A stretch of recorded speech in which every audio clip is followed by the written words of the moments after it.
Today, I'm going to share a little story with you that I haven't really told anyone, and that is my experience so far with mod menus in GTA Online. Now before your blood starts to boil, or for people who don't know me very well, I'm very against people using mod menus.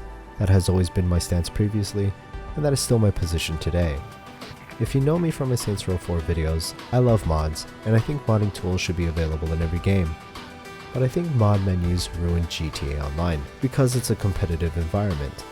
I do miss all the car meets, cruises, and random adventures you used to be able to have in public lobbies that you can really only have these days with a crew in a somewhat private lobby, or if you're on a next-gen console. So if I was so against them, what was I doing with one? My first time using a mod menu, I did what anyone else would do. I dropped myself some cash. At the time, they were bags of 5k, but since I already played this game a ton and exploited spamming missions and duping, I already had everything I wanted. So I gave myself a modest 60 mil, so if anything came along that I wanted that release in the future, I could just buy it.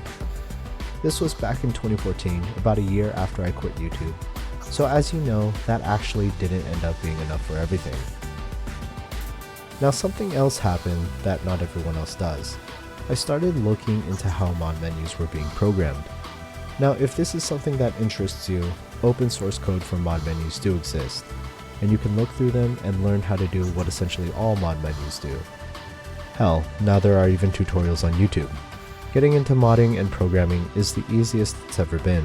That's probably another video for another day, but back to the story. Professionally, at the time I was working in IT and network security, and my programming skills were very limited, but I was able to make my own private mod menu that only really did one thing. It would time out whoever I selected in a lobby. That's right, I was Holy Cowlick, the mod menu hunter, protecting innocent public lobbies from mod menu users who were placing UFOs everywhere, teleporting to you and humping you, and changing your cars to pink and your license plate to Dick. I felt like the hero public lobbies of people too young to play this game needed.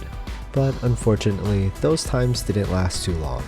I was suspended on my main account, my 60 mil was reduced to 500k, and those 2 weeks of being banned were long enough for me to find something else to do. Of course, mod menus do have that feature now, but it isn't used to kick abusive mod users.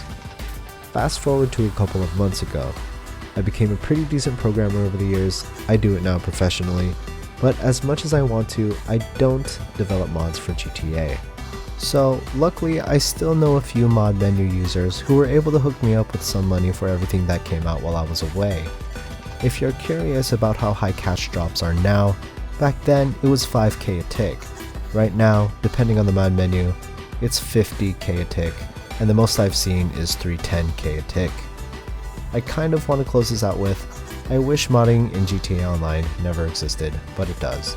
There's no reason you should be placed at a disadvantage because someone else chooses to be reckless with their account. It's easy to find a mod menu and do everything yourself, but it's also risky. Sure, $50 or however much GTA is going for right now is not a lot in the long run unless you plan on being unemployed for the rest of your life, but I don't really think it's worth the trouble getting your main account banned. I don't think it's worth the trouble getting an alt account just to use a mod menu. Nobody knows what Rockstar is doing to detect mods, and there will always be some risk involved. It's the safest to just let someone else do it and give you the drops. I guess that's another thing I could go into detail in a later video. Guys, I apologize for this random upload of not a review, guide, or mod showcase. I just felt like talking about something random and expect more every now and then because I am out of ideas for more structured videos. If you have any questions, feel free to ask them. I swear, if it's a good question I can answer, I'll answer it with a reply and not a video 2 weeks from now. That's all for now. I'll see you next time.